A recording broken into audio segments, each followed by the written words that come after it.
se-Indonesia. Alhamdulillah pada malam hari ini kita kembali kepada kelas online Bookshare yang insya Allah kita akan belajar bersama di kelas online Bookshare tanggal 10 September 2021 dengan tema membangun karakter gerakan bercita-cita ya.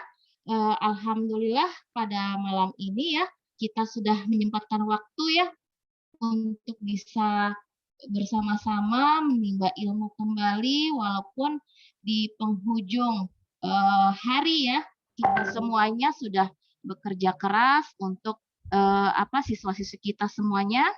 Insya Allah pada malam hari ini kita ditemani oleh narasumber hebat dan moderator hebat kita yaitu Miss Aulia. Beliau seorang konten kreator dan hobinya adalah kreator juga ya Miss Aulia dan guru di daerah Lampung.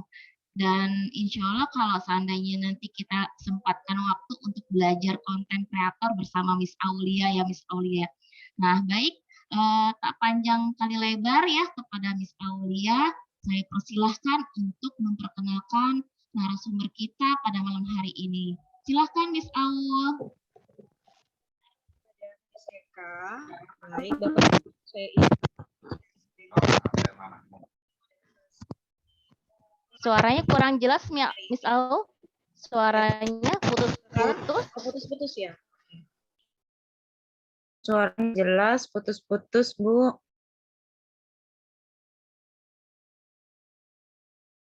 Iya. Sekarang sudah jelas, Miss? Sudah, Bu. Alhamdulillah. Oke, sudah. Ya, saya izin share screen sebentar ya.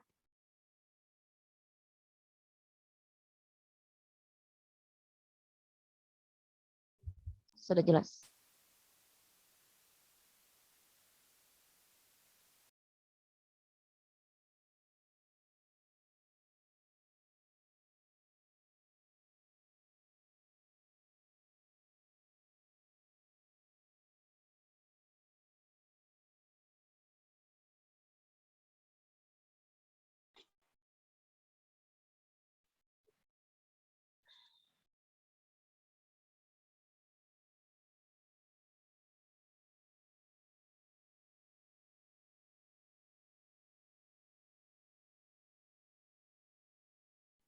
Oke, baik Bapak dan Ibu, izinkan saya untuk memperkenalkan pembicara kita pada malam hari ini. Beliau adalah seorang koordinator gerakan Ayo Bercita-Cita yang background pendidikannya di sini adalah pendidikan ekonomi Universitas Sriwijaya. Beliau juga aktif dalam SGI, Sekolah Guru Indonesia Angkatan ke-35. Di tahun 2018, beliau merupakan relawan masa recovery gempa Lombok, kemudian 2019 sebagai penerima manfaat Indonesia Teacher sebagai Indonesia Teacher Training School SGI. Di tahun 2019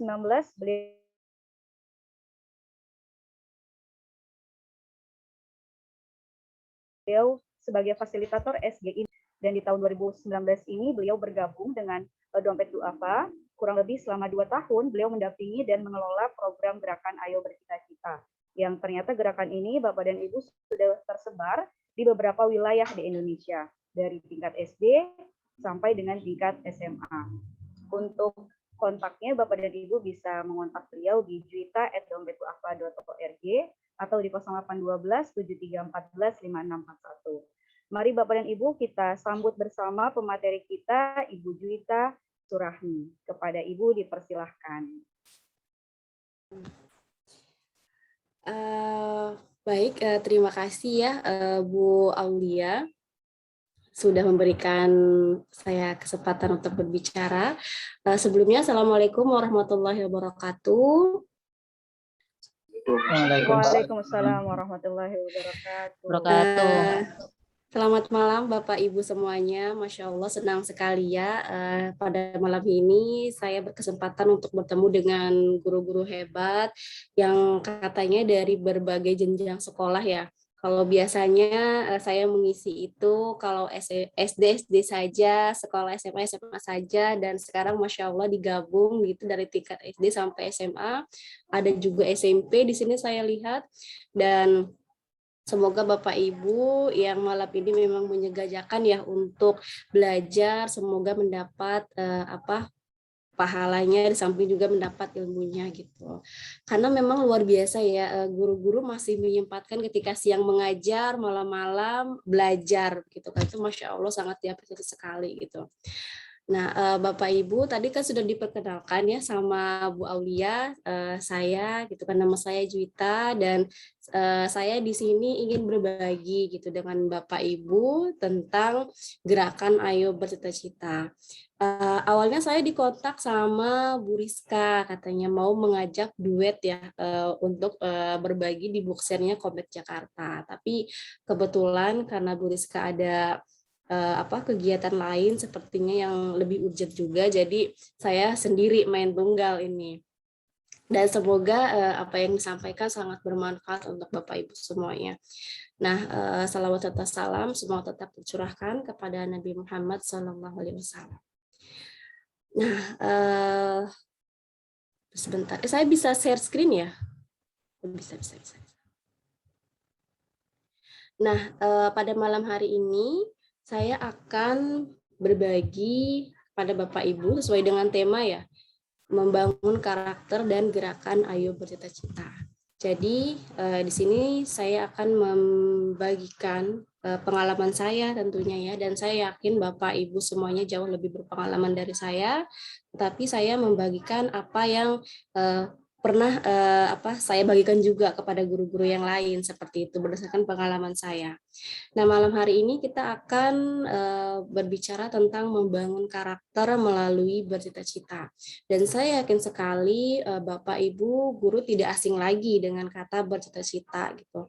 Apalagi guru sekolah dasar ya, tentunya setiap bertemu dengan siswa pasti di pertemuan pertama mereka ke sekolah gitu kan, dari sekolah dasar kelas 1 pasti tanya apa cita-citanya gitu, apa cita-citanya nanti besar mau jadi apa gitu. Nah, tapi di sini saya ingin berbagi tentang bahwa bercita-cita ini bisa menjadi sebuah karakter gitu kan. Nah, Bapak Ibu sebelum kita masuk ke sana, saya ingin mengajak dulu nih Bapak Ibu untuk mengenang masa lalu. Masa lalu. Nah, jadi saya ingin sedikit berbagi dengan Bapak Ibu ya. Pernah nggak sih Bapak Ibu berpikir ketika dulu waktu kita masih kecil ya, masih kecil, dan ini pun pasti dialami oleh setiap manusia gitu kan. Ketika mereka melewati fase-fase kehidupan gitu. Ketika masih kecil mungkin kita ataupun peserta didik kita yang tadinya dari PAUD, TK, sekolah dasar, SMP, SMA, kemudian kuliah gitu. Nah, pasti mereka pernah membayangkan kan ketika kecil mereka ingin menjadi dan akan seperti apa di masa depan gitu kan. Tidak banyak pula anak-anak yang ingin cepat-cepat menjadi dewasa gitu kan. Karena katanya kalau dewasa bisa bebas, dewasa bisa ngapain aja, dewasa bisa gini gitu segala macam. Kalau masih kecil nggak boleh main jauh, nggak boleh makan ini, nggak boleh makan itu, dan banyak larangan yang dilarang sama orang tuanya gitu kan. Tapi Bapak Ibu pasti kita menyadari ketika kita sampai pada tahap di mana kita sampai pada tahap dewasa itu, di mana dari SD ke SMP pasti berubah kondisinya kan. Dari SMP ke SMA tentu berubah, apalagi ke kuliah dan sampai sekarang. Karena ternyata apa yang kita bayangkan itu tidak seperti yang terjadi pada kenyataannya gitu. Karena semakin kita berkembang, maka semakin banyak pula beban ataupun bertambah pula beban kehidupan yang kita tanggung seperti itu. Ternyata jadi dewasa kayak gini ya, nggak asik juga gitu kan. Pasti itu pernah terfikirkan oleh kita ataupun anak-anak kita. Dan sampailah pada titik di mana kita itu mulai dilema, mempertanyakan apa tujuan hidup, apa yang harus kita lakukan, atau bagaimana kita menghadapi masa depan nantinya. Nah, saya yakin kalau saya sendiri sudah pernah merasakan ini ya, merasakan di mana titik mulai mempertanyakan nih, kok hidup gini-gini aja ya, kira-kira hidup ini mau ngapain sih, harus kayak gimana nih, gitu. Nah, kita akan melihat dulu video ya. Videonya agak terlihat.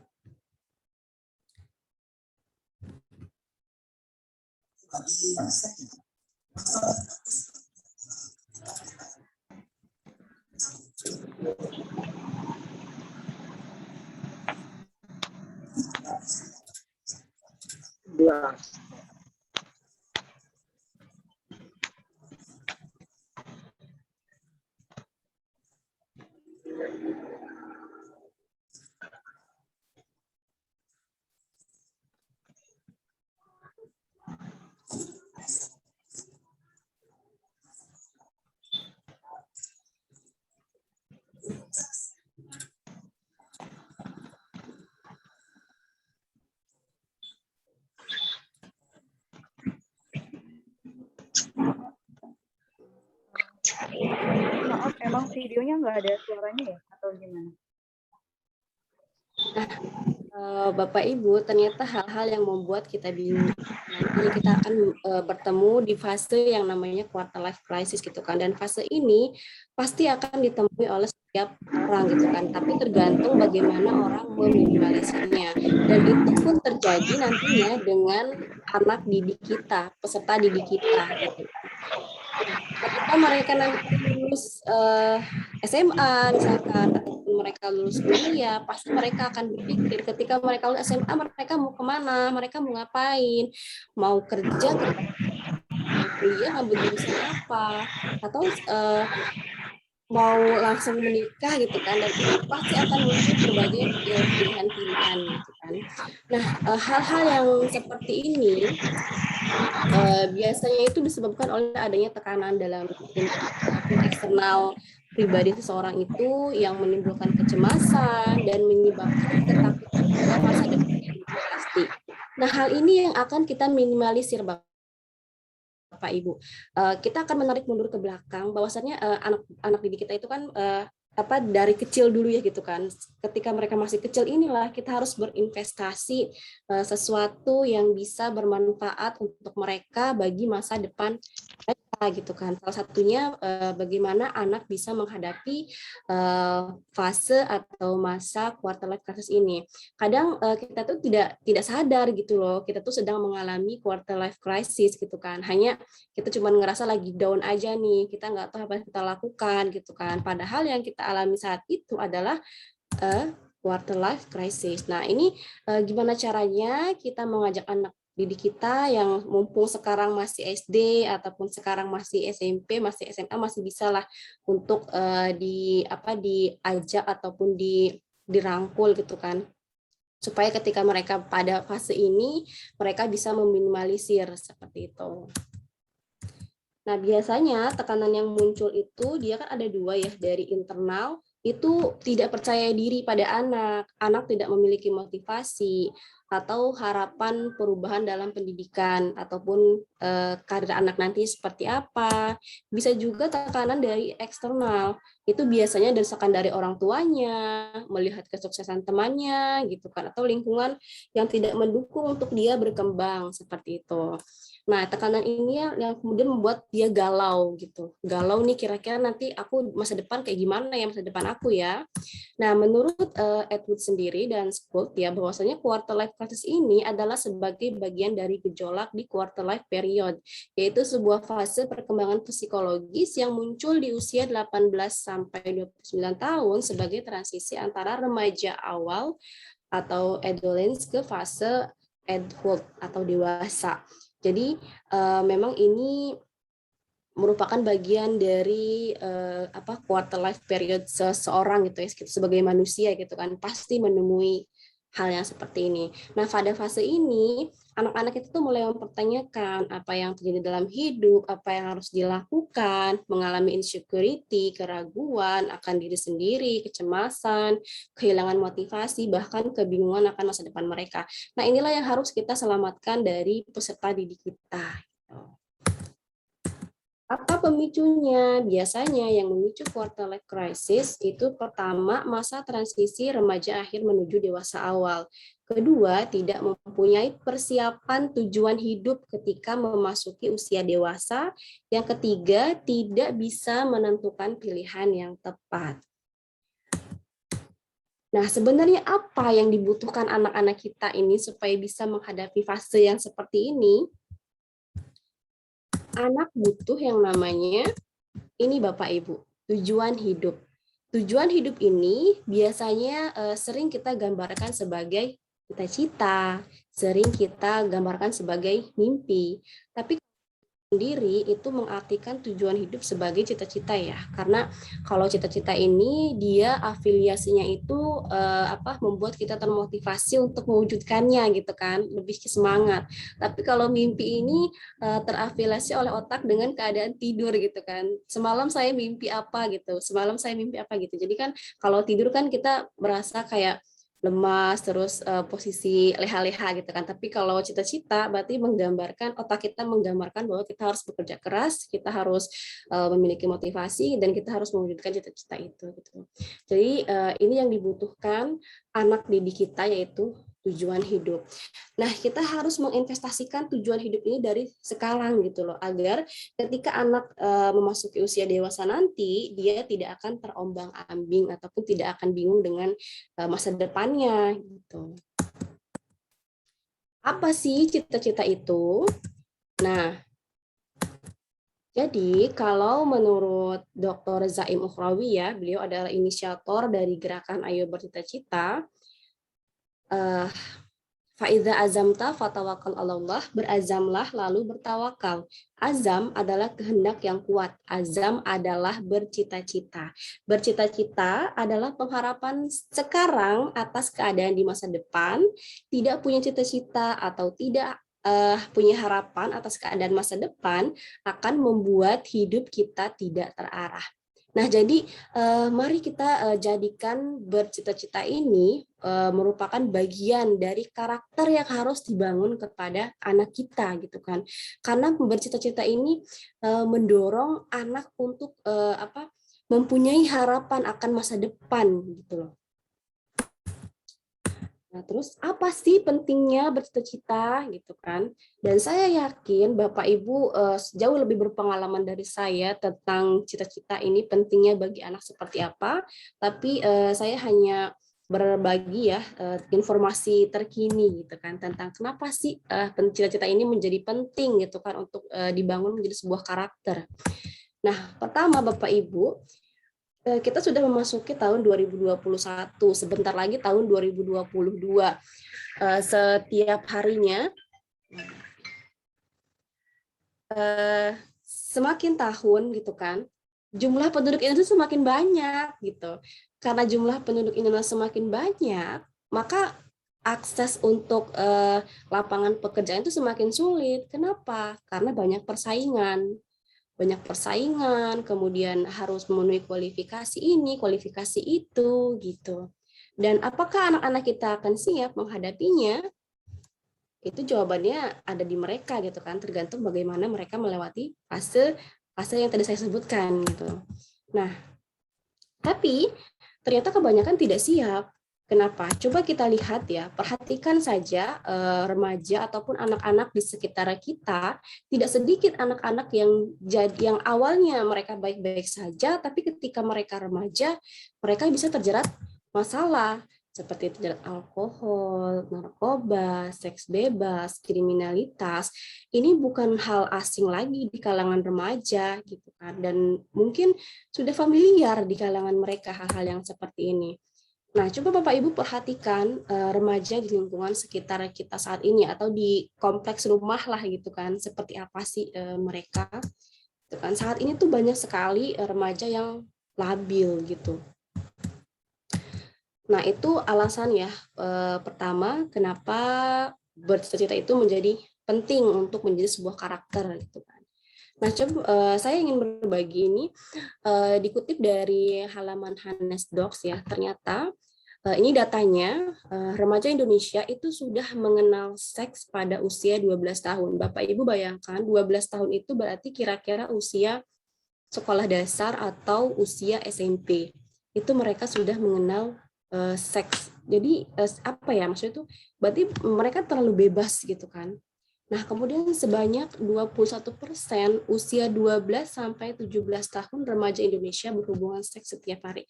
Ini kan hal yang menurut saya apa ya, angka 21% itu banyak gitu loh. Jika dikalikan dengan berapa sih jumlah remaja di Indonesia gitu kan. Remajanya mereka sudah seperti ini gitu. Nah, dan karena seks yang dilakukan ini kan menyebabkan penyakit gitu kan, dan salah satu penyumbangnya itu adalah ada HIV, ada AIDS, dan penularannya bisa Bapak Ibu lihat di sini ya. Nah, usia 20 sampai 24 tahun sebanyak 71% masyarakat Indonesia terkena virus HIV. Usia 20 sampai 29 tahun sebanyak 27,3% masyarakat Indonesia terkena AIDS. Nah, ini sangat mengerikan sekali ya. Nah, kemudian kita lihat jumlah remaja yang sudah mengkonsumsi narkoba. Ini data tahun 2010 Bapak Ibu. Bapak Ibu mungkin bisa cari yang terupdate ya, tahun 2021 berapa banyak remaja atau anak-anak yang sudah mengenal narkoba. Nah, generasi Indonesia ini telah mengenal narkoba pada usia anak-anak. Usianya adalah di bawah 14 tahun. Remaja telah mengonsumsi narkoba. Nah, hal-hal itu menjadi salah satu, yaitu hanya salah satu saja yang seks bebas, yang alkohol, kenakalan, tapi segala macam itu salah satu yang mengakibatkan pentingnya seorang anak untuk memiliki ataupun memiliki karakter bercita-cita gitu kan. Karena dengan si anak ini memiliki cita-cita, kata Pak Zaim tadi kan, berarti dia memiliki tujuan hidup dan tujuan hidupnya akan terarah gitu kan. Nah, kalau dia mempunyai tujuan hidup yang terarah, otomatis masa depannya juga akan terarah dan mereka tidak akan mudah untuk terombang-ambing ataupun terjerat hal-hal yang tidak baik untuk masa depan mereka, seperti itu. Nah, apa yang perlu dipersiapkan? Nah, yang perlu dipersiapkan, kita akan mengenali potensi anak terlebih dahulu. Nah, potensi anak kita bisa melihat dari otak ya. Dan saya yakin Bapak Ibu juga sudah tahu lah sepertinya kalau masalah otak kiri, otak kanan, otak besar, otak kecil gitu. Saya hanya mengingatkan kembali gitu kan. Nah, jadi Bapak Ibu, kita sebagai manusia itu kan mempunyai belahan otak ya, ada belahan otak kanan, ada belahan otak kiri. Nah, otak kiri sendiri itu hal-hal yang tertib, logika, mandiri itu berada di otak kiri. Tertib misalkan untuk melakukan segala sesuatu itu harus berurutan dari A, B, C, D sampai Z. Nggak bisa kalau misalkan mau A dulu, F, terus ke G, terus ke Z balik. Bisa kalau otak kiri. Nah, terus bermainnya dengan logika gitu, angka-angka, perhitungan, analisis, dan mandiri artinya dia bisa sendiri gitu kan, bisa bekerja sendiri. Kalau otak kanan dia sifatnya spontan, kreativitas, gaul, spontan dalam artian dia bisa bekerja secara dadakan gitu loh, kayak telur bulat digoreng dadakan. Itu bisa. Nah, terus kreativitas, jadi berhubungan dengan seni, dengan musik, dengan hal-hal yang kreatif, kerajinan, segala macam. Gaul, artinya otak kanan ini butuh teman, ya gitu. Nah, itu ya sifat dari otak kiri dan otak kanan. Nah, itu belahannya. Dan ada lagi otak besar, ada otak kecil. Nah, otak besar, otak kecil. Jadi kalau otak besar itu sukanya suportif atau suka mendukung di belakang layar gitu loh. Nggak hobi kalau tampil-tampil, nggak hobi kalau berbicara di depan umum gitu kan. Dia lebih mensupport orang untuk berbicara gitu. Terus kalau otak kecil dia proaktif, percaya diri, siap memimpin, dia juga siap untuk berbicara di depan gitu. Jadi kalau otak kecil ini sangat suka hal-hal yang tampil gitu. Nah, belahan kiri dan kanan, kemudian ada otak besar, otak kecil. Nah, hingga akhirnya terbentuklah kuadran belahan otak. Ini belahan kiri, ini belahan kanan, ini otak besarnya, ini otak kecilnya. Dan kita rumuskan menjadi otak besar kanan itu biasa kami menyebutnya dengan biru, kemudian otak besar kiri kami menyebutnya dengan hijau, otak kecil kiri kami menyebutnya dengan kuning, otak kecil kanan kami menyebutnya dengan merah. Nah, inilah belahan kuadran otak yang dimiliki oleh anak-anak kita dan oleh kita juga tentunya ya. Nah, kita akan mengenali empat kuadran otak ini. Bagaimana karakternya? Nah, karakter pertama itu biru. Biru ini punya predikat si baik-baik. Jadi si baik-baik ini dia sabar, terus telaten, suka berkawan gitu. Bapak Ibu coba deh perhatikan sifatnya seperti ini. Yang kalau dia tuh diterima sama semua anak-anak gitu loh. Kalau misalkan dia main, dia tuh suka cari keributan, diem, nurut aja, kesini mau, kesana mau, gitu kan. Dan dia orangnya sabar, gitu kan. Makanya banyak teman-temannya yang suka sama dia, gitu. Nah, coba deh Bapak Ibu mulai perhatikan. Ada nggak ini kira-kira peserta didik Bapak Ibu yang karakternya seperti ini? Tapi karakter biru ini atau si baik-baik ini ada memiliki sifat mungkin sisi apa ya, sisi yang harus ditutupi. Itu adalah mudah terpengaruh kan karena dia suka berkawan tadi ya, jadi dia ikut ke sini ayo, diajak ke sini ayo aja dia main gitu kan, karena dia nggak suka keributan ataupun dia suka damai gitu. Ada yang karakter dua itu hijau dan kami menyebutnya dengan si pikir. Nah, ini sifatnya tuh rapi, tertib, kritis gitu. Coba Bapak Ibu perhatikan, ada nggak sih anak didik Bapak Ibu yang kalau bajunya itu rapi gitu kan, masukin ke dalam pakai dasi gitu. Atau dia tertib kalau misalkan ngumpul tugas suka tepat waktu, terus kalau misalkan naruh sepatu harus di rak sepatunya gitu, mejanya rapi, terus dia orangnya kritis gitu kan. Coba Bapak Ibu perhatikan, pasti ada anak didik kita yang seperti ini. Nah, ada sisi negatif ataupun yang harus ditutupi dari karakter ini itu adalah biasanya orang-orang dengan karakter ini hijau atau otak besar kiri itu memiliki sifat yang peragu. Peragu ini kan jadi kayak ragu-ragu gitu ya. Jadi kalau misalkan dia disuruh mengambil keputusan itu akan sulit karena dia akan mikir, ini kira-kira benar nggak ya gitu kan. Ini kira-kira bagus nggak ya gitu kan. Pasti dia pikir terus. Kan lama-lama terlalu lama ya kalau misalkan mikir terus kan ya. Kapan nih eksekusinya kalau dipikir terus gitu. Nah, biasanya orang yang kayak gini nih, anak-anak yang seperti ini, kalau misalkan disuruh untuk memimpin, mereka sulit untuk mengambil keputusan gitu. Nah, ada karakter tiga itu kuning, disebut. Nah, ciri dari Teguh ini dia tuh disiplin, terus gigih, terus fokus. Nah, karakter si kuning ini dia itu mengandalkan kecerdasan tubuhnya. Jadi biasanya orang-orang dengan si kuning ini dia tuh pekerja keras. Coba Bapak Ibu perhatikan anak-anak yang suka bekerja keras, biasanya tuh terlihat dalam video kan gitu kan, dia memiliki fisik yang kuat gitu lah. Disiplin, gigih, fokus. Nah, biasanya kalau karakter kuning ini bisa nih kalau untuk dijadikan sebagai ketua kelas gitu. Karena yang lain insya Allah nurutlah sama si kuning ini karena gigih, disiplin sama fokus tadi kan, karena dia tegas gitu. Nah, tapi sayangnya ternyata dia juga memiliki karakter yang harus ditutupi, yaitu kurang peka. Dalam artian teman-temannya ini biasanya tidak bisa mengimbangi bagaimana cara dia bekerja, karena si kuning ini kan dia pekerja keras ya, jadi dia bekerja kerja gitu kan, tanpa memperhatikan teman-teman sekitarnya. Misalkan kayak kerja kelompok, kalau kerja kelompok si kuning ini pengennya cepet gitu kan, tapi teman-teman yang lainnya lambat gitu. Nah, bisa itu.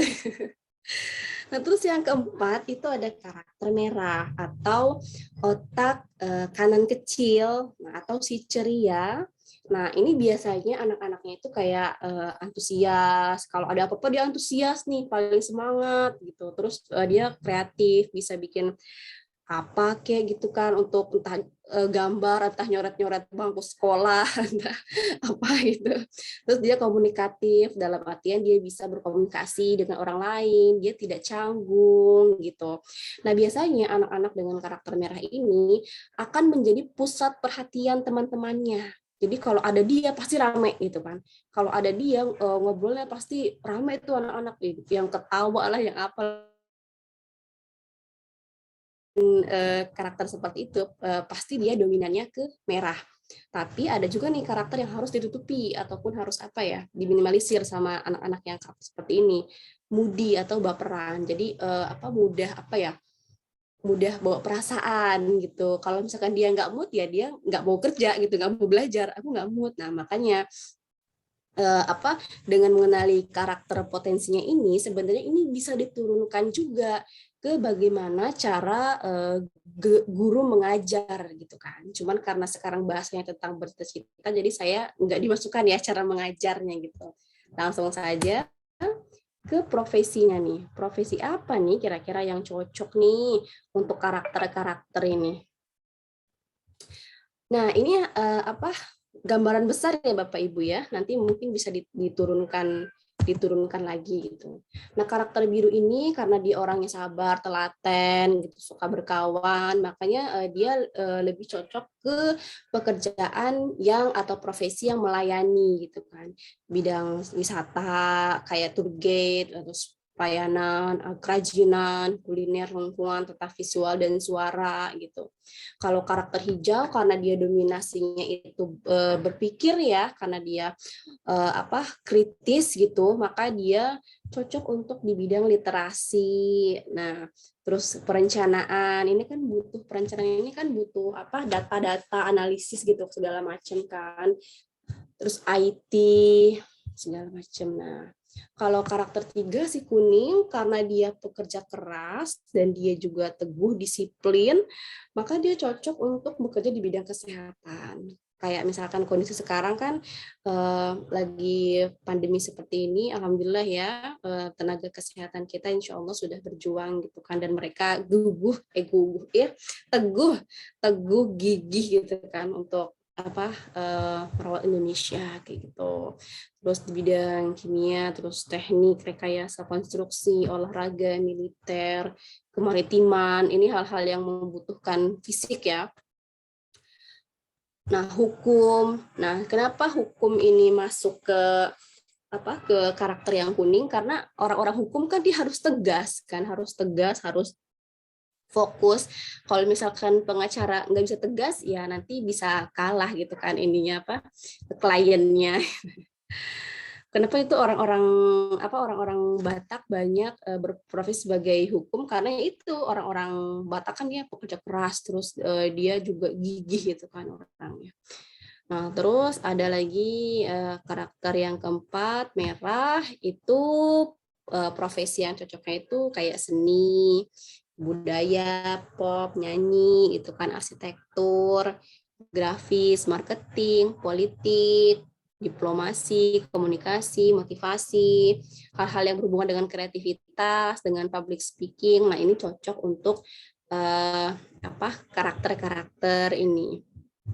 Nah, Bapak Ibu, apakah anak itu hanya memiliki satu warna saja, misalkan biru saja, ataukah hijau saja, ataukah kuning saja, ataukah merah saja?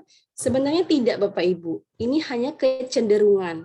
Jadi sebenarnya kita ataupun anak-anak kita tetap memiliki 4 kuadran karakter ini sesuai dengan belahan otak tadi ya. Hanya ada beberapa dari kita yang cenderung. Ada yang cenderung ke biru, ada yang cenderung ke hijau, ada yang cenderung kuning, cenderung merah. Nah, bagaimana kita sebagai guru melihat potensi itu? Nah, ini kan bisa kita lihat nih, kita mulai dari sini kan, kita udah tahu nih karakter peserta didiknya ini kayak gini gitu kan, misalkan ini. Nah, jadi bisa diarahkan juga nanti, oh kayaknya nanti kamu cocok bakal jadi ini, kamu cocok jadi ini gitu loh. Kayak gitu maksudnya ya Bapak Ibu ya. Nah, terus, coba saya mau melihat, kira-kira Bapak Ibu karakternya yang mana nih? Ternyata kartun SpongeBob itu juga mencerminkan dari 4 kuadran karakter tadi. Nah, ini bisa dilihat kan, siapa di sini yang merah, kuning, hijau.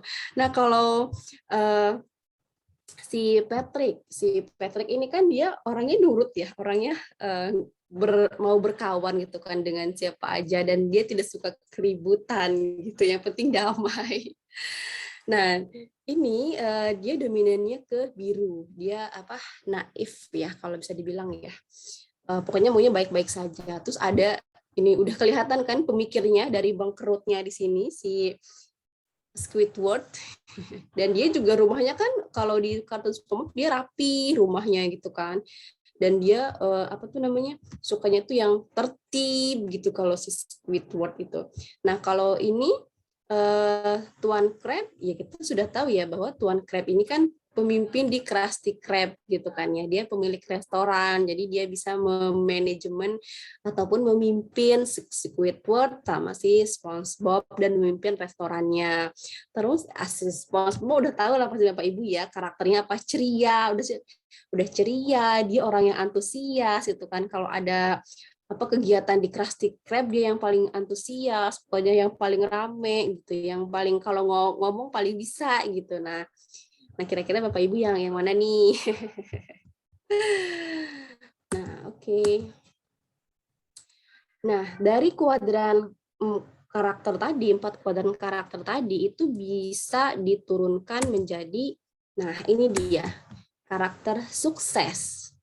Jadi tadi kan kita judulnya ada temanya membangun karakter melalui bercita-cita.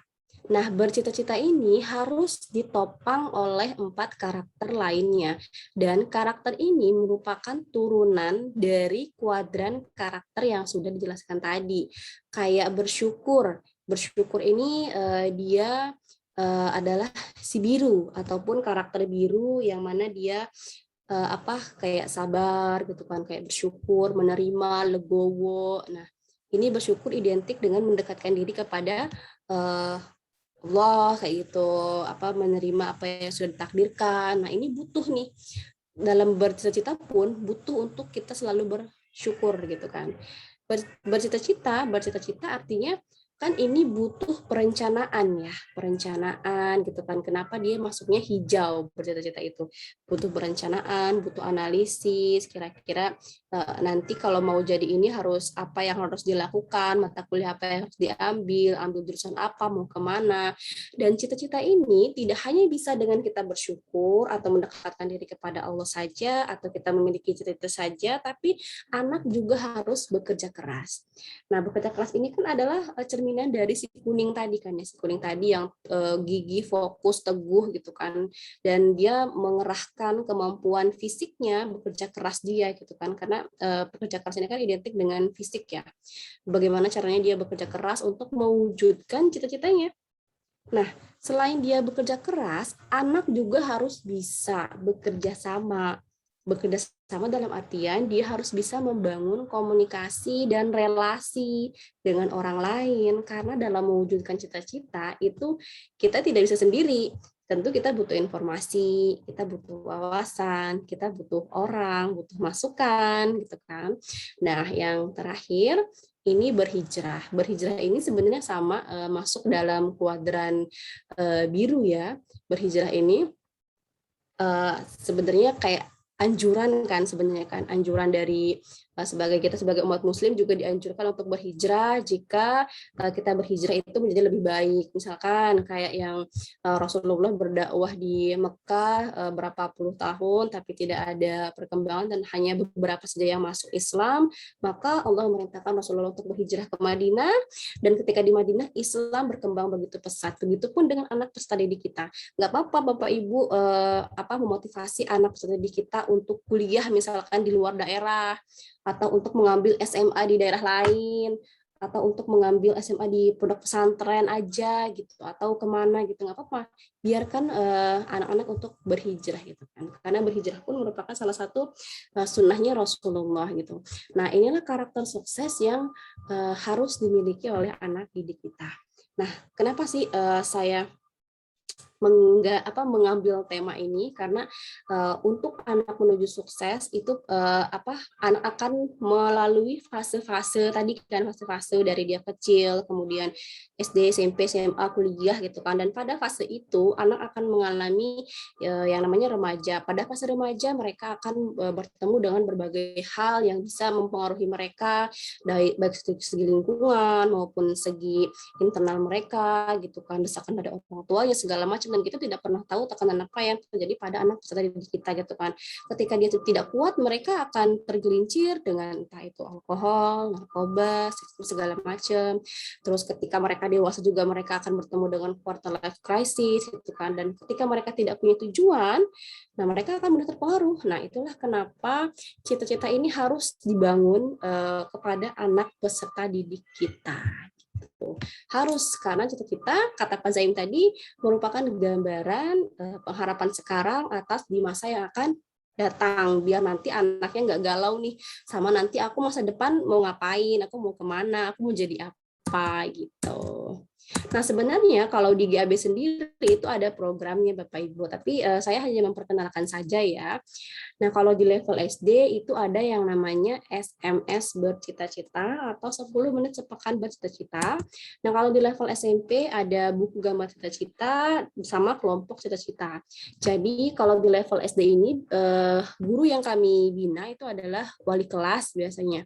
Tapi kalau di level SMP dia yang dibina itu adalah guru pembina, guru BK, wakasih kesiswaan, terus pembina OSIS, dan ini ada buku gambar cita-cita sama kelompok cita-cita. Nanti anak-anak yang memiliki memiliki kesamaan cita-cita itu akan disamakan berdasarkan kelompok cita-citanya, dan kemudian nanti dikorelasikan dengan ekskul yang ada di sekolahnya gitu.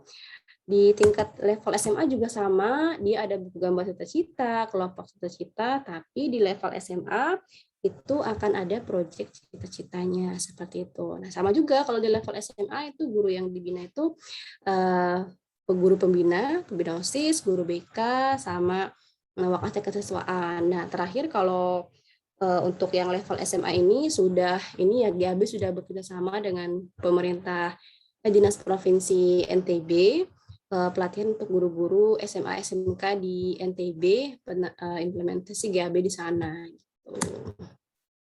Nah, cukup Bapak Ibu. Oh iya, sudah selesai. Oke, baik, terima kasih Bapak Ibu. Itu yang dapat saya sampaikan ya, semoga apa yang disampaikan bermanfaat, dan semoga bisa diterapkan lah nantinya di kelas-kelas ataupun di sekolah Bapak Ibu. Kurang lebihnya saya mohon maaf, kepada Allah mohon ampun. Assalamualaikum warahmatullahi wabarakatuh. Waalaikumsalam warahmatullahi wabarakatuh. Masya Allah. Terima kasih kepada Bu Juwita yang sudah memaparkan materi. Masya Allah, luar biasa sekali materinya.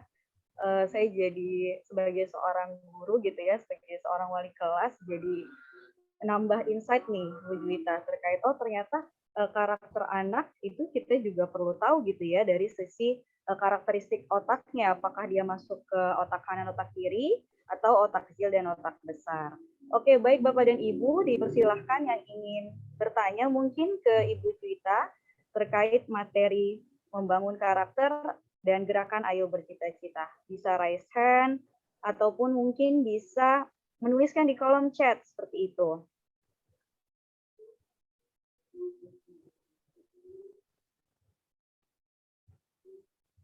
Oke, ada Bapak dan Ibu? Oke, silakan. Kepada siapa? Pak Andi atau Bu Eka dulu nih? Silakan Pak Andi dulu boleh. Oke, Pak Andi, silakan Pak Andi. Iya, makasih Bu Aulia, Bu Juwita. Tadi dari penjelasannya saya tertarik dengan karakter anak gitu ya. Ada yang otak besar, otak kecil, ada kanan, ada kiri. Itu ada semacam tes atau assessment untuk mengetahui, oh ini anak tipenya yang kiri. kecil atau kanan besar? Apakah dengan kita melihat keseharian anak atau bersama anak tuh nanti kita bisa tahu, oh ini dia lebih condong ke sini gitu. Apakah ada semacam tes untuk mengetahui supaya lebih pasti, oh ini anaknya ada arahnya kemana gitu. Makasih Bu Juwita. Oh ya, ini langsung dijawab atau seperti apa, Bu Aulia? Langsung ya? Langsung dijawab aja ya, Bu Gita. Nah, jadi kalau misalkan tes itu memang ada Pak untuk tesnya ini. Nah, kami juga ada lembaganya sendiri ya untuk tesnya, ada teman bicara ID gitu. Jadi kalau mau info lebih lanjut nih tentang karakter dan potensi anak kita, itu boleh langsung tes di lembaga kami tuh ada. Tapi kalau misalkan boleh juga yang ini tuh analisis yang sederhana ini boleh Bapak terapkan di kelas, boleh dianalisis anak-anaknya, kira-kira anak-anaknya masuk ke karakter yang mana seperti itu. Tapi kalau Pak Andi ingin tahu lebih jelas tentang anaknya atau peserta didiknya, ada tesnya Pak. Gitu. Nah itu sih Pak Andi. Iya, begitu Pak Andi. Bagaimana Pak Andi? Iya, nambah lagi pertanyaannya. Oke. Iya, boleh nggak nih Bu Gita? Boleh. Oke, silakan Pak. Sehingga tadi terkait sama karakter, kalau saya mengajar di SD Bu Juwita, kita bisa mengetahui secara pasti, oh ini karakternya si A ini, tipenya misalkan yang ini, itu pada saat SD sudah bisa ketahuan atau pada saat umur berapa karakternya itu sudah bisa, oh ini pasti anaknya seperti ini. Karena kalau di SD itu kan anak, ya mana kita sering lihat anak suka berubah gitu ya, belum pasti. Ya. Sampai posisi kapan karakter itu bisa kita pastikan, oh ini cenderungnya ke arah otak kecil kiri misalnya gitu Bu Juwita. Ya, makasih Bu Juwita. Oke, baik. Terima kasih Pak Andi. Ya, betul sekali ya Pak Andi, kalau anak sekolah dasar itu mereka kan memang masih dalam proses perkembangan dan eksplorasi gitu kan. Dan tentunya sudah saya jelaskan di awal ya bahwasanya ini kan hanya kecenderungan. Jadi setiap orang ataupun setiap anak, setiap kita itu memiliki utuh 4 kuadran itu. Cuman cenderungannya mereka yang mana nih potensinya gitu kan. Dan bisa saja ketika anak itu seiring berkembangnya pergaulan dia ataupun didikan dari orang tuanya ataupun lingkungan di sekolahnya bisa mempengaruhi kecenderungan dia ke 4 kuadran tadi gitu kan. Sebenarnya ini tidak terbatas misalkan sampai usia berapa gitu kan, sampai entah dia lulus SMP, SMA atau seperti apa gitu kan. Tapi bisa dilihat pengamatan kesehariannya gitu loh. Karena kan memang setiap kita memiliki keempat itu gitu, hanya kecenderungan saja gitu. Dan bagusnya memang kita harus bisa mengasah ke semua 4 potensi ini gitu Pak. Jadi tidak ada batasannya Pak ya, entah itu dia SD atau SMP SMA, tergantung nanti dia perkembangan ke depannya seperti apa gitu. Iya, gitu Pak Andi. Gimana Pak Andi? Terima kasih Bu, nanti dilanjut lagi silakan. Oke, siap Pak Andi. Oke, kita lanjut ke sama-sama Pak Andi. Kita lanjut ke pertanyaan berikutnya kepada Miss Eka, dipersilakan Miss. Baik, terima kasih Bu Miss Aulia. Bu Juwita, sama halnya dengan Pak Andi tadi ya, saya juga guru kelas SD ya, SD MI gitu. Tapi di sekolah kami itu tidak guru kelas full gitu ya. Namun di sini metodenya sentra. Nah, kalau tadi kan untuk masalah SD tingkatan SD itu ada SMS ya, Bu Juwita, 10 menit sepekan bercita-cita. Nah, bagaimana untuk menimbulkan karakter kepada siswa, apalagi untuk tingkatan SD ya, apalagi untuk kelas 1 dan kelas 2. Saya memegang kelas 1 dan kelas 2. Dan itu masih sangat dini sekali gitu ya. Bagaimana cara untuk kita membiasakan diri bercerita gitu kepada anak-anak, dan apa triknya supaya kita bisa membiasakan diri setiap hari, mungkin apakah ada tipsnya, bagaimana Bu Jita seperti itu? Oke, jadi intinya ini kan bagaimana tips untuk menumbuhkan karakter ya, atau gimana Bu tadi? Betul, menumbuhkan karakter kepada siswa di usia SD ya, seperti itu. Apalagi Usia mereka SD. baru dari TK ke SD seperti itu kan ya, masih Wah, masih masih apa namanya, masih belum, kelihatan gitu kan ya, masih iya, iya, iya. abu-abu, kadang bisa berubah-berubah, kadang besok mau jadi dokter atau besok mau jadi guru gitu. Kadang, belum pasti seperti itu Bu Juwita. Eh, Bu Bu Eka, jadi kan kalau di GAB kan ada program juga SMS Bercita-Cita. Nah, SMS Bercita-Cita ini memang khusus untuk anak sekolah dasar, karena kami menganggapnya anak sekolah dasar ini mereka masih dalam tadi kan tahap eksplorasi, tahap pertumbuhan, makanya mereka hanya diminta untuk menggambarkan cita-citanya, kemudian menceritakan cita-citanya. Berbeda dengan anak SMP atau SMA tadi sudah dibentuk ke dalam kelompok-kelompok cita-cita yang sama gitu kan. Nah, kenapa kami menyusunnya seperti itu? Karena itu tadi Bu, kalau anak sekolah dasar karena mereka masih tahap eksplorasi, pasti mereka akan berubah-ubah, mereka tidak akan sama cita-citanya. Hari ini mungkin mereka jadi dokter, besok bisa jadi pilot gitu kan, karena ya itu tadi, karena kan anak sekolah dasar masih dipengaruhi sama pertama orang tuanya, kedua yang dia tonton, yang ketiga temannya gitu kan. Kalau orang tuanya di rumah lebih suka menceritakan tentang profesi, misalkan dokter, pilot, ataupun dokter, pilot, kalau enggak guru, ya anak bakal itu yang dikenal gitu kan, ataupun dia melihat tontonan, ataupun dia melihat temannya gitu. Nah, jadi bagaimana sih cara kita untuk menumbuhkan karakter kepada anak? Ini ya pasti anak itu kalau usia sekolah dasar mereka mencontohkan ya Bu ya, mereka mencontoh apa yang mereka lihat dan apa yang mereka dengar gitu. Jadi kalau saran saya sih lebih ke ini contoh, apalagi kalau sentra kan ini ya mereka kayak Langsung. Ya. Nah, itu juga menurut saya bagus Bu gitu kan. Itu bisa untuk menambah wawasan mereka gitu kan, dan mereka bisa mengalami langsung gitu kan, apa sih yang guru ini ingin sampaikan gitu kan, tidak hanya mendengarkan gitu. Jadi ya kalau untuk menumbuhkan karakter kepada peserta didik yang masih kecil-kecil kayak gitu ya dengan dicontohkan, misalkan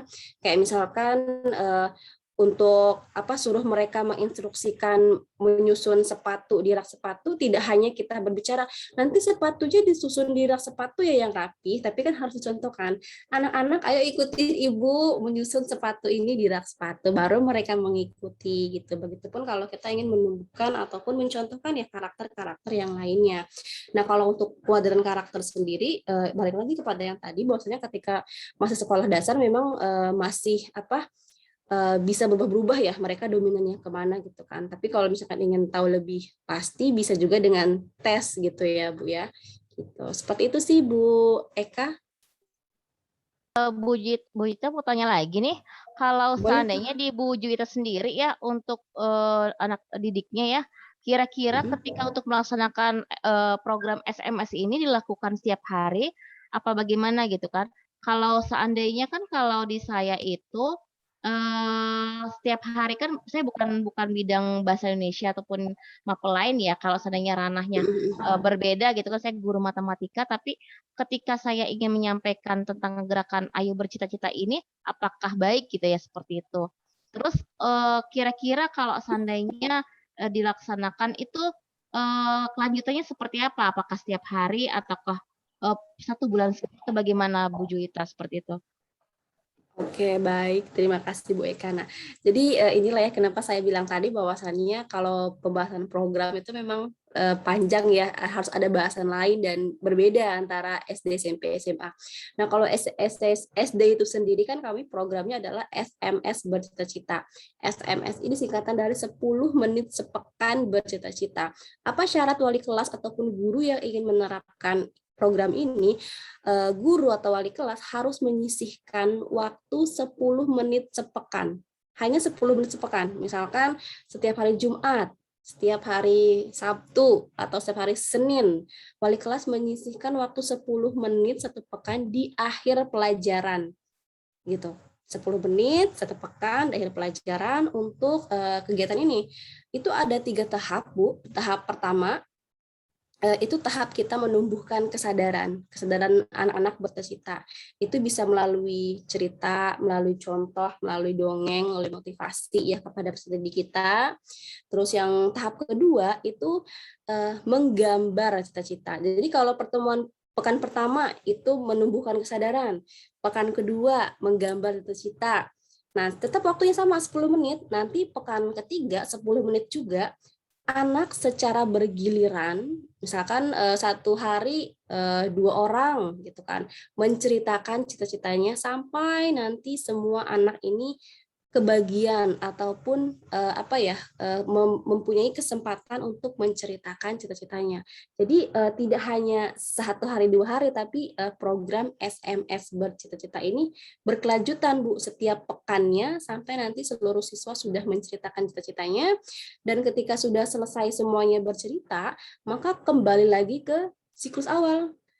Bisa menggambar cita-cita ulang ataupun melanjutkan yang kemarin, kemudian menceritakan lagi, gitu terus sampai nanti mereka lulus sekolah dasar. Seperti itu, Bu Eka. Oh, baik, terima kasih Bu Juwita. Mudah-mudahan bisa saya laksanakan di sekolah. Oke, Amin ya rabbal alamin. Masya Allah, luar biasa sekali ini. Bu Juwita, ada pertanyaan nih di kolom chat dari Pak Andrianto. Saya izin membacakan ya Ibu ya.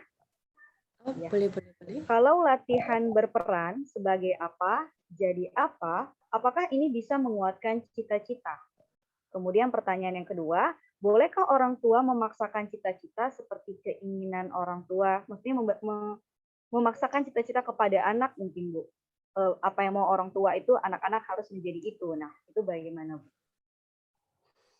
Nah, ini sepertinya saya kenal ini sama Pak Andriatno ini. Dari Lombok bukan ini? Mungkin bisa open mic, Pak. Iya, Nah, betul. Oke, betul ternyata. Oke, jadi kalau latihan bertukar peran mungkin ya, atau apa ini?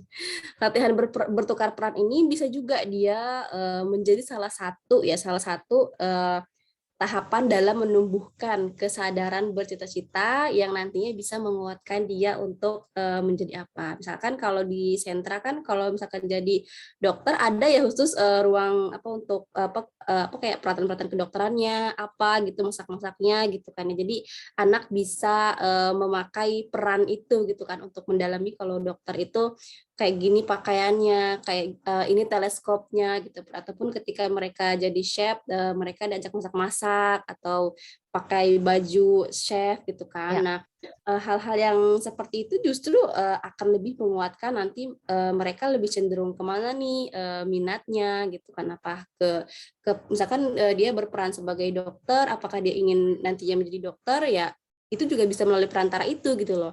Dan bertukar peran juga bisa menguatkan cita-citanya seperti itu. Dan bolehkah orang tua memaksakan cita-cita seperti keinginan orang tua? Nah, ini ya yang dikhawatirkan gitu kan. Dikhawatirkan anaknya pengen jadi A, orang tuanya pengen jadi B anaknya gitu kan. Dan biasanya guru tidak bisa berlaku apa-apa gitu. Nah, mungkin ini bisa menjadi bahan edukasi untuk nanti guru kepada orang tua, bahwasannya ya dalam mendidik anak itu bukan untuk menjadikan anak sebagai A, menjadi B, menjadi C, tapi menjadikan anak sesuai dengan fitrahnya. Mereka mau kemana, dan kita hanya perlu memfasilitasi, kita hanya perlu mendukungnya, biarkan anak berkembang sesuai dengan potensinya, sesuai dengan fitrahnya, ya kita dukung gitu kan, kita fasilitasi gitu. Nah, seperti itu Pak Andri, ya jangan sampai kita memaksakan ya apa kehendak kita kepada anak kita, apalagi kepada peserta didik kita, kayak gitu. Ini tuh yang bisa saya. Ya, terima kasih Bu, Masya Allah jawabannya. Oke, baik Bapak Ibu yang lain, kita masih ada kurang lebih 20 menit lagi ya, Miss Eka ya. Ya, betul. Silakan Bapak dan Ibu ingin raise hand atau ingin ketik pertanyaannya di kolom chat, dipersilahkan. Ya, sambil menunggu mungkin kalau untuk pandemi seperti sekarang ini gimana ya Bu Juwita ya? Kita ingin menumbuhkan karakter atau ingin mengetahui nih karakter dari peserta didik kita. Mungkin kita hanya ketemu via layar gitu ya, baik video call atau Zoom gitu, yang mungkin durasinya nggak bisa panjang nih. Jadi mungkin terlihat kayaknya dia suka apa, mungkin karakternya apa, itu bisa signifikan gitu nggak sih Bu Gita? Nah, itu ya, karena kan kalau online sama kita bertemu offline biasanya beda ya, beda aura, beda vibes, beda pembawaan gitu. Dan biasanya kalau tampil di online kayak gini kan ya belum tentu itu yang aslinya gitu kan. Nah, jadi ya kita tidak bisa langsung 100% gitu kan, bahwa oh ini kayaknya anak ini A deh, anak ini B gitu kan. Kecuali kalau sudah dalam ini kan pandemi sudah hampir 2 tahun ya. Kecuali kalau dalam waktu jangka 2 tahun itu anak sama kayak gitu, terus konsisten. Nah, bisa jadi tuh, oh ternyata memang kayaknya bener anak ini A atau B atau C gitu. Nah, seperti itu sih kalau menurut saya Bu Aulia. Dilihat dari Jadi konsistensi sebenarnya. lihat dari konsistensi selama kita mendampingi mereka gitu ya Bu ya. Iya, Iya. betul. Terus kalau misalnya untuk kita kan kadang ketemu juga nih ke wali murid gitu ya Bu ya, atau ke orang tua. Yang kadang kita sudah memberikan data mungkin anaknya begini, kecenderungannya begini, tapi dari orang tua tadi mungkin lebih banyak pressure gitu ke anaknya, banyak tekanan gitu. Sehingga kita melihat kayaknya anak ini nggak bisa selalu di pressure nih sama orang tuanya, tapi orang tua punya orientasi yang lain gitu dengan anaknya, seperti itu. Memang itu di luar kendali kita juga mungkin ya Bu ya, hanya bisa menyampaikan saja gitu ya, atau bagaimana nih Bu? Nah, iya sih, itu kan apa ya, kalau kita sebagai guru bisa bisa diartikan apa ya, kalau udah dalam lingkup keluarga kan eksternal ya jatuhnya ya. Jadi kita tidak bisa mencampuri urusan yang lebih jauh lagi di dalam rumah gitu. Ya ketika orang tuanya membangun bonding bahwa anaknya harus seperti ini, kita lebih ke edukasi sih Bu, edukasi gitu kan. Makanya kenapa kalau sekarang ini mungkin sekolah-sekolah itu harus membuat parenting untuk orang tua tentang bercita-cita gitu kan, tentang apa ya, jadi lebih dibuka gitu wawasan orang tua wali muridnya itu tentang masa depan anak, kemudian tentang pertumbuh kembangan anak, kemudian tentang cita-cita seperti apa. Nah, kelas-kelas parenting seperti inilah yang bisa menolong gitu kan, bisa menolong nantinya pemikiran orang tua gitu. Nah, ataupun dari apa tuh namanya, dari sekolah kalau misalkan mengadakan apa kelas-kelas parenting seperti itu juga bisa mengundang orang tua, komite gitu kan. Jadi kan lebih terkoordinasi bahwasannya cita-cita itu ya nggak bisa dipaksakan gitu loh Bu gitu. Jadi kalau kita ada edukasi setidaknya ada apa ya, ada usaha yang sudah kita lakukan untuk peserta didik kita gitu kan, untuk mereka bisa tumbuh, mereka bisa bebas, mereka bisa bercita-cita sesuai dengan kehendak mereka tanpa ada tekanan dari orang tuanya. Ya, ya, makasih nih Bu Jita atas jawabannya, banyak banget insight-nya.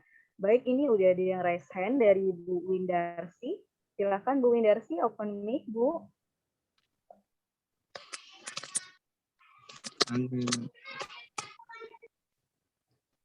Oke. Assalamualaikum Bu Windarsi. Iya. Waalaikumsalam. Ya, silakan Ibu pertanyaannya. Iya, saya mau bertanya seperti ini. Misalkan anak SMP ya, kalau Sepertinya termute. iya, Maaf, maaf sebentar Bu. Ya, jadi begini Bu, kan anak SMP dia memiliki cita-cita. Di tengah jalan itu ternyata keluarganya itu mungkin orang tuanya gitu berpisah. Anak ini kan menjadi down, yang tadinya dia ingin menjadi ini, ingin menjadi itu, ternyata down di situ. Bagaimana caranya kita supaya anak itu tidak menjadi down dan dia bisa meneruskan apa yang menjadi cita-citanya, apa yang menjadi keinginannya, bagaimana caranya? Itu aja. Ya. Ini Ibu Windarsi sebagai gurunya atau orang tuanya atau bagaimana nih Bu? Mohon maaf. Sebagai guru. Oh, sebagai guru, iya. Silakan Bu Juwita.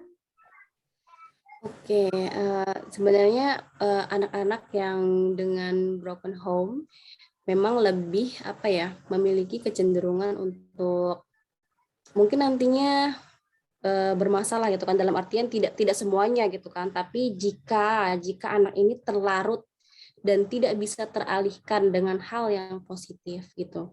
Nah, sebenarnya anak-anak yang broken home ini adalah mereka kan seperti kayak apa, melihat sesuatu rumahnya udah rusak gitu kan, udah rusak, ternyata orang tua aku udah nggak utuh nih gitu kan, nanti aku kalau mau ke ayah harus kayak mana, harus kemana, kalau aku butuh ibu harus gimana gitu kan. Dan itu yang tengah mereka rasakan tuh kayak mereka kehilangan mereka tempat mengadu, mereka berteduh, ibaratnya kayak rumah udah hancur kan, bingung ya mau berteduh di mana. Nah, mungkin di sini Windarsi bisa hadir sebagai guru yang membersamai gitu kan. Biasanya anak-anak yang seperti ini mereka butuh dirangkul karena mereka butuh orang yang dipercaya untuk curhat, untuk apa, mengeluarkan keluh kesahnya gitu kan, mengeluarkan apa, unek-uneknya ataupun kesedihan dia seperti apa gitu kan.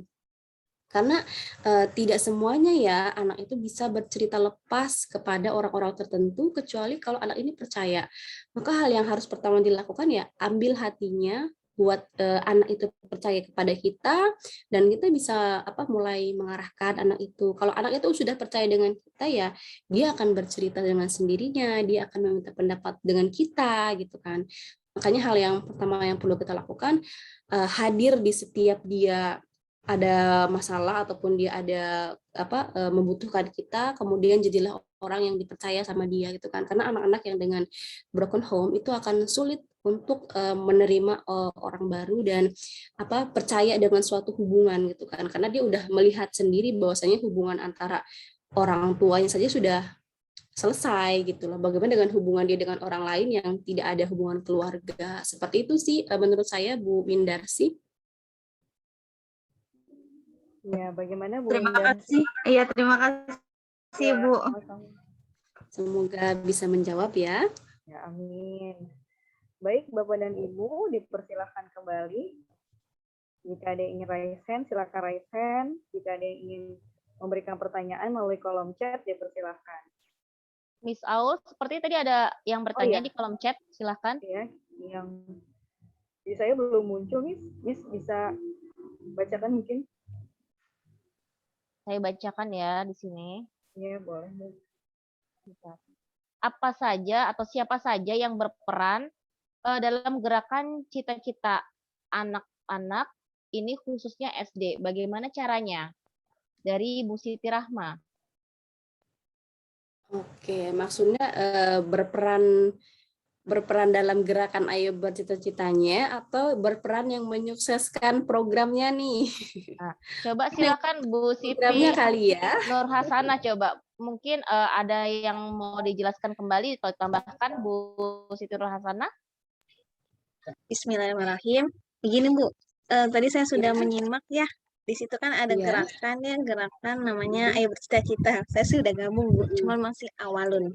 Nah di sini saya ingin bertanya, bagaimana peran orang tua gitu dalam gerakan ini? Karena kan gerakan ini dimulainya kan 10 menit ya, khususnya SD ya, di kelas. Nah, terus siapa saja yang berperan gitu? Kemudian tahapannya seperti apa kalau selain guru? Itu aja sih Bu, terima kasih. Oke, terima kasih Bu. Nah, jadi kalau ditanya peran, kalau dalam program SMS Bercita-Citanya itu kan dalam kelas ya, karena ruang lingkupnya kan kelas, 10 menit sepekan bercita-cita di dalam kelas. Pasti peran utama atau ujung tombak dari program GAB di sekolah dasar ini atau SMS Bercita-Cita ini adalah guru. Nah, guru menjembatani untuk menyampaikan kepada wali murid atau orang tua siswanya gitu. Nah, bagaimana cara menyampaikannya? Nah, makanya kan kenapa dilakukan setiap pekan selama 10 menit agar nanti punya catatan ataupun punya track record-nya nih. Anak ini dari apa selama 1 semester ini loh cita-citanya Bu, dan ini loh dia pengen jadi ini. Nanti ketika laporan semester bisa dilaporkan kepada orang tuanya kayak gitu. Nah, itu kalau ini ya untuk programnya. Nah, bisa juga selama selang waktu itu yang sudah saya sebutkan tadi ya, baik ibu juga bisa ataupun sekolahnya ini lebih bagus mengadakan parenting ataupun peningkatan pengetahuan untuk orang tua tentang cita-cita anaknya ataupun tentang pentingnya bercita untuk anak ini bagi orang tua gitu loh. Jadi kan tidak hanya guru saja yang teredukasi bahwa cita-cita ini penting bagi anak, cita-cita ini bebas untuk dimiliki anak, anak tidak boleh dipaksakan cita-citanya, tapi orang tua juga teredukasi gitu kan. Jadi orang tua dan guru bisa memiliki pemahaman yang sama gitu, hingga akhirnya kan nggak ada timpang tindih, orang tua di rumah pengen A, guru di sekolah nyaraninnya B gitu kan. Jadi nanti anaknya bingung. Nah, itu tadi kalau di kelas berarti program GAB ini ujung tombaknya adalah guru. Dan tahapannya kan sudah dijelaskan tadi ya, ada tahap menumbuhkan kesadaran bercita-cita, kemudian menggambarkan, kemudian menceritakan. Nah, menceritakan ini tidak langsung sekaligus anak, misalkan ada 20 siswa langsung menceritakan, tidak. Tapi hanya waktu 10 menit. Jadi bergiliran, satu pekan bisa 2 orang, pekan selanjutnya 2 orang, selanjutnya 2 orang. Kalau 20 sudah selesai, kembali lagi ke siklus awal. Nah, nanti di ujung semester atau di akhir semester Bapak Ibu bisa laporan kepada orang tua tentang cita-cita anaknya dalam bentuk kan gambar ya, ada buku gambar cita-citanya kan. Nah, itu dilaporkan ke orang tua di akhir semester. Jadi orang tua juga menerima laporan gitu. Kalau menurut saya seperti itu, Bu. Semoga bisa menjawab ya. Iya. Bagaimana Bu Siti Nur Hasanah? Baik, terima kasih Bu. Iya, sama-sama. Baik, Bu Jita, ini ada satu pertanyaan di kolom chat, mungkin satu pertanyaan terakhir mungkin ya Bu ya. Iya, anak SD cenderung berubah-ubah cita-citanya, bahkan cenderung pada hobi games. Bagaimana anak tersebut konsisten terhadap cita-cita itu? Gitu Bu pertanyaannya. Silahkan Bu Jita. Nah, iya itu games. Memang ya, apalagi sekarang ini kan PJJ gitu, udah PJJ online, kalau nggak Zoom, WhatsApp gitu kan. Jadi interaksi anak dengan gawai ataupun dengan media internet segala macam itu lebih cepat dan lebih maksudnya itu lebih lama gitu kan. Yang bilang ke orang tuanya isi pulsa buat belajar gitu kan, ternyata dipakai main game gitu. Nah, memang Pak, itulah tantangannya gitu kan, anak SD, karena disebutkan tadi kan bahwasanya mereka belum memiliki konsistensi ya, mereka masih mengeksplorasi gitu kan. Dan mereka akan menemukan satu titik mereka akan konsisten dengan cita-citanya itu minimal di SMP kelas 3. Itu minimal ya. Tapi nanti kelas 3 mungkin pas dia masuk SMA, dia bertemu dengan lingkungan yang baru, dengan teman ataupun dengan pengalaman yang baru, bisa juga berubah. Tapi ketika masih SD itu tidak bisa kita membatasi gitu kan. Yang mungkin yang bisa kita bisa jaganya itu adalah semangatnya tadi ya. Kenapa saya bilang bercita-cita ini dijadikan sebagai karakter. Jadi kan biar melekat dalam diri dia bahwasannya ketika dia memiliki cita-cita, berarti dia memiliki apa yang harus dia wujudkan. Nah, itu. Jadi meskipun dia main game, tapi harus tetap ingat dia punya cita-cita. Jadi dengan dia punya cita-cita, dia setidaknya punya lah apa yang harus dia wujudkan gitu kan. Jadi kalau untuk konsistennya, kalau anak SD memang belum Pak gitu kan. Tapi kalau untuk ditanamkan karakter untuk dia bercita-cita itu bisa gitu. Tapi kalau misalkan untuk minta anak konsisten belum gitu. Nah, seperti itu kalau menurut saya, Pak. Semoga bisa menjawab ya. Iya, amin ya. Jadi begitu ya Pak Heri ya, kalau untuk anak SD baru disadarkan gitu ya Bu Jita ya, baru nanti di level selanjutnya baru bisa dibuat untuk konsisten. Oke, baik Bapak dan Ibu, banyak sekali insight-insight yang sudah kita dapat dari materi kita pada malam hari ini. Kami dari Komet Jakarta mengucapkan banyak-banyak terima kasih nih kepada Ibu Juwita atas waktunya dan atas kesediaannya untuk mengisi di webinar kita pada malam hari ini. Mungkin sebelum ditutup, Bu Juwita bisa menyampaikan closing statement dulu mungkin, Bu. Oke, baik. Terima kasih Bu Aulia. Mungkin closing statement saya tidak terlalu banyak-banyak ya, dan saya sebagai apa ya, sebagai orang yang sama-sama berkecimpung di dunia pendidikan dengan Bapak Ibu, juga sebagai seorang murid juga ya, karena saya yakin saya jauh sekali di bawah Bapak Ibu, dan sebenarnya anak-anak itu adalah apa, emas gitu ya, emas yang perlu kita cari nih di tanah-tanah gitu kan. Nah, ketika kita proses mencari itu pasti membutuhkan tenaga ekstra ataupun materi yang terkuras segala macam. Tapi yakinlah Bapak Ibu, ketika kita menemukan emas-emas itu, pasti bahagia akan luar biasa gitu kan. Tapi ketika kita berhenti di tengah jalan, maka tangan kita akan hanya mengotori tangan kita saja.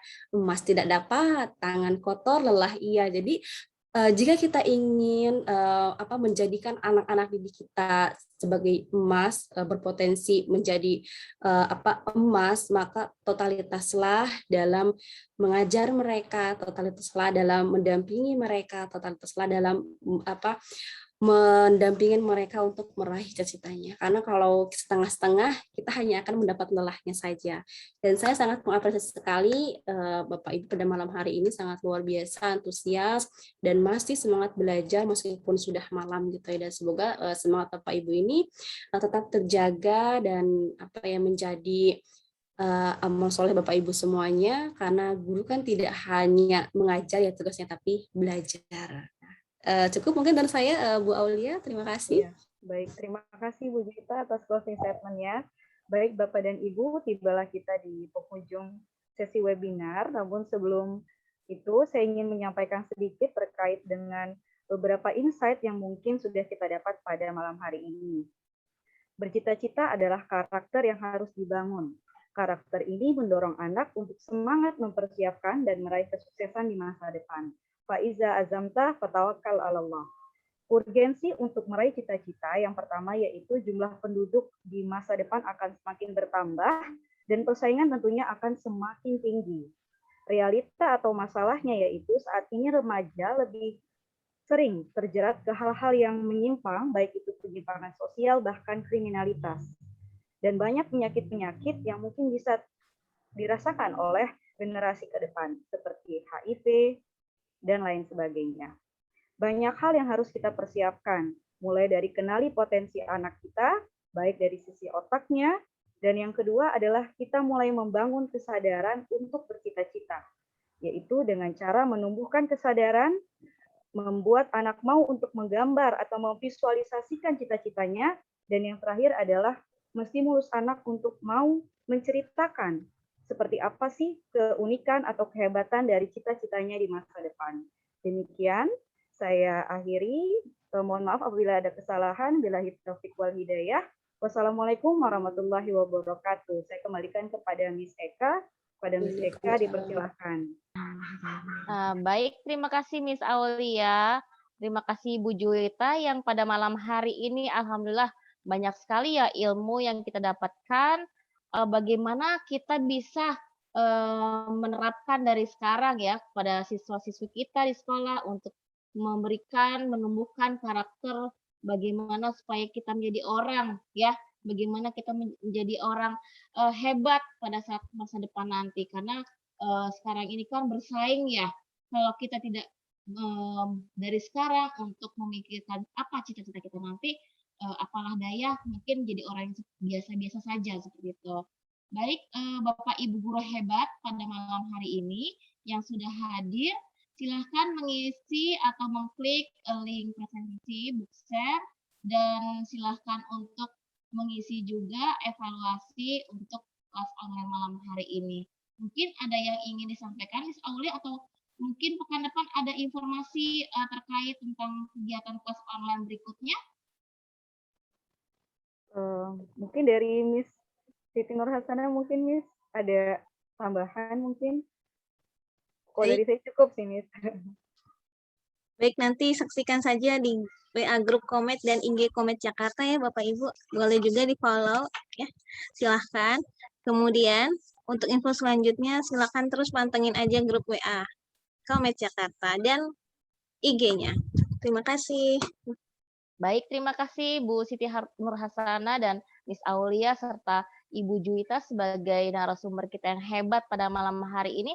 Semoga ilmu yang diberikan kepada kita semuanya bermanfaat dan berkah dunia akhirat ya kepada Bu Juwita. Insya Allah kita akan terapkan dan menjadikan suatu amal dan ladang ibadah yang akan menjadi saksi di yaumil akhir nanti. Baik, saya selaku MC kemudian mengucapkan mohon maaf apabila ada kesalahan kata dan mohon maaf kepada Bapak Ibu guru hebat semuanya di sini. Kita akhiri pada kelas online Bookshare malam hari ini. Wabillahi taufiq hidayah. Wassalamualaikum warahmatullahi wabarakatuh. Nanti ditunggu ya. Bagi kepada Bapak guru hebat, insya Allah kita akan mendapatkan sertifikatnya. Kita akan ada sertifikat. Mungkin nanti kita bisa akan ada kelanjutannya ya Bu Juwita ya.